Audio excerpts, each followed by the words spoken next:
Am I the asshole for telling my mom why none of her 5 boys have given her grandkids? I'm the youngest of 5 boys. When I was 13, my mom and biological dad split.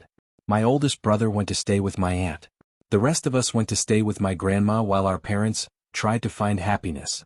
Dad completely fell off the face of the earth after about 4-ish years. I think he talks to my oldest brother every so often. My mom got her own place a few miles away from my grandma. She visited often and even spent the night every now and then. So the twins only stayed for like a year, then went and joined the Navy. The brother between the twins and I stayed for 2 years, then met a girl, went to college, and they got married. Then there was me. 13 to 18 I lived with my grandma and was almost completely alone for 2 years out in the middle of nowhere. I love my grandma, but there was only so much a 80-year-old woman and a teenage boy could talk about. I felt abandoned. Fast forward, I finished high school, went to college. Did the whole shebang. We're all adults now doing our thing. Well, my mom is always like, why won't any of you give me grandchildren? First of all, I'm gay, but she even asks me if I'll find a nice man, settle down and adopt. But my other brothers are straight. None of them have or want kids. So the conversation got intense and she was being very dramatic.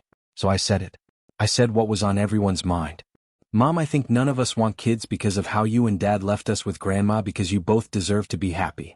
I'm glad you found your happiness, but I would never do such a thing to a child, especially if I had the means to take care of them. It scares me that I could possibly wake up one day and think differently. That I could wake up, tell my kids to pack their shit, I'm taking you to Grandma's where you're going to live from now on, even though your father and I are perfectly capable of taking care of you. She cried. A lot. But I couldn't take the "where are my grandkids" conversation anymore. I could not listen to her bring that up one more time. I did feel terrible, and we haven't talked in like 2 weeks.